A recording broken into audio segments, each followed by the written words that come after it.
Welcome back. Our guest today is Michio Kaku, a noted writer and professor of theoretical physics at the University of New York. A reminder that the question we're asking is, do you think time travel will be possible in our lifetimes? The phone lines are open. Professor, we had an email that I'd like to get to you that came in from Germany. And it refers to the risk of misuse of some of the developments in science. And this one from Carlos Para Bossenberg in Weißeling in Germany says, "Not everything developed through science is as good as it seems. All is possible, but this may lead us to self-destruction. So the question is not what science can make for us, but how science can give us a better world." That's a good question. Take a look at invisibility. I think we're closing in very fast on invisibility, but the military is funding most of this research. I mean, let's be frank about this. They're not stupid. An invisible soldier, an invisible tank has enormous advantages on the battlefield. And the Pentagon has already spent billions perfecting stealth bombers, which are not really invisible at all. However, there are countermeasures you can use. You can throw sand on the invisible man, and then you can see the outlines of this invisible soldier. So there are very cheap countermeasures you can do, even for military weapons like an invisibility shield. We have another email in a similar vein from Maya in Michigan. I'd like to put this one to you. It's from the USA. It says, "As the mother of a 6-year-old Star Wars fan, why would anyone want to create a Death Star? Do you believe that we need this to eliminate some life form on another planet? What is the purpose? Our lakes aren't clean. Can't we concentrate on that first?" Well, Death Stars are, in fact, possible, believe it or not. It's possible to build hydrogen bombs powerful enough to scorch the surface of the planet Earth. This is already possible. But I think we've learned a lesson, and that is sometimes our weapons are so powerful that they could literally end all life on Earth. And therefore, there's a very big prohibition against the use of these kinds of doomsday weapons. So I think in this case, cooler minds have prevailed. And we realize that sometimes we should not unleash the force of our own creations. Professor, why is it that we got to the moon about 40 years ago, and yet we don't really seem to have made the most of space? Well, it's a question of cost. Realize that to go into outer space is $10,000 a pound. To go to the moon, it costs about $100,000 a pound. And to go to Mars costs about $1 million a pound. Imagine you're a body made out of diamonds. That's the cost of putting you onto the red planet. So in the short term, I think robots can do it very well. Robots are cheap, they don't complain, they don't bellyache, and they don't have to come back. And they can do an awful lot of science on the cheap. Now, how much are we depending on computers to allow us to progress? I mean, how much is it that the computers will allow us to develop the kind of advances that we perhaps are limited with now? I know you believe that the power of computing is equivalent to that of a retarded cockroach right now. Believe it or not, our most advanced robot, a robot that can walk and behave sort of like a human, that robot has the intelligence of a cockroach, a retarded cockroach, a stupid retarded cockroach. You cannot carry a conversation with this robot. Our most advanced robot cannot even understand a children's fairy tale, believe it or not. However, we will put robots into outer space. We'll have them perform dangerous operations like rescue missions on the planet Earth. So I think robots have a place on the Earth, but we shouldn't exaggerate their intelligence. Our brain is the most complex object in our sector of the Milky Way galaxy. Our brain is enormously efficient, and we're just beginning to appreciate that by building robots with the intelligence of an insect. We have an email that came from Sanjit in Mumbai in India, and Sanjit says, "Current artificial research intelligence research is stuck, and people cannot find how the brain really works. Is there hope that there might be a breakthrough in the near future where a novel architecture is discovered which makes machines at least partially sentient?" It's difficult because, you see, our brain is not really a computer. Our brain has no Windows. There is no operating system. There's no Pentium chip. There's no programming in the computer of our brain at all. Our brain is a learning machine. It literally rewires itself every time it learns a new task. Therefore, the architecture of the brain is different from a digital computer, which is an adding machine. Our brain is not an adding machine, but that's what computers are. So we physicists and mathematicians are now trying to build robots that mimic Mother Nature. We're trying to build insect robots, and then trying to get mouse-like robots, then rabbit-like robots, and eventually work our way up to a monkey. So right now we are very low on the evolutionary scale, but we're trying to mimic Mother Nature now.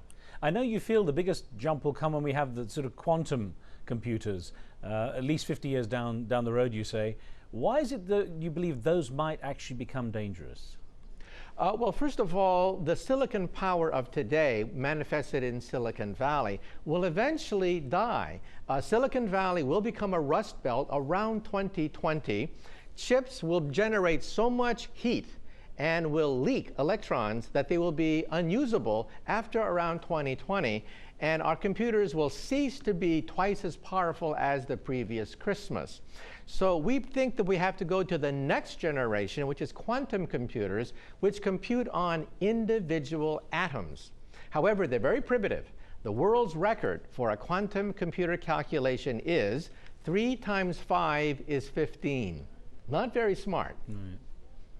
Well, I've got to put an email that came in from Ontario in Canada, where Horst Klaus says, much has been left undiscovered yet, such as how to stop hurricanes and tornadoes from developing in the first place. Also, how to make use of the planet's interior heat on a large basis. I guess what Horst is referring to is the class 1, that, you know, we haven't even got to class 1 yet. Are we trying to go beyond, are we jumping too far ahead? Well, a type 1 civilization is about 100 years more advanced than us. They are planetary. They control the weather. They can control volcanoes, earthquakes, and hurricanes. But we are about 100 years away from being able to harness even planetary forces in our own backyard. So on this kind of planetary scale, we are type 0. But, you know, believe it or not, we see the signs of the beginning of a type 1 civilization everywhere you go. For example, the internet is the beginning of a type 1 telephone system. The European Union is the beginning of a type 1 economy. Television, radio, rock and roll is the beginning of a type 1 culture. So we are seeing the beginning of a type 1 civilization, though a mature type 1 civilization can, in fact, control the weather. We have we have a caller on the line from Iran. Good to hear from you, Ridman. Go ahead. Hello, Professor. Hi. Hi. Go ahead. Hi. I had this question, which has been bugging me for a long time now, and it is it possible for robots, I mean, philosophically possible, not technically possible, to become self-conscious one day? And also, I want to know how the humans have evolved to be self-conscious like they are right now. Okay. I mean, self-consciousness is always a mind-boggling subject. Let's get an answer from the professor. You ask a very difficult question. I personally believe that even simple thermostats that you control the weather, control the temperature of your room, have a little bit of consciousness. I believe that even insects have a little bit of consciousness, but as you go up the evolutionary scale, these bugs, animals, and mammals eventually become self-aware. Their consciousness is not just monitoring the temperature outside their body, but actually surveying where they are in the world. So we, I think, are a very high level of self-consciousness, but I think even thermostats have some level of self-consciousness. The problem is we don't know how to define it that well. There's no universal definition of consciousness that every scientist agrees on. I think that explains why my thermostat has a mind of its own and doesn't like me and doesn't keep the temperature I want. We had an SMS that came in from Nigeria just now, Professor, and from Nigeria we've got Sharif Yazid asking, considering the world food crisis, will it be possible to make food from atomic components, just like in Star Trek? Well, in Star Trek we have the replicator, which takes individual atoms and reforms them with atomic robots called nanobots, and these nanobots rearrange these atoms to give you anything you want.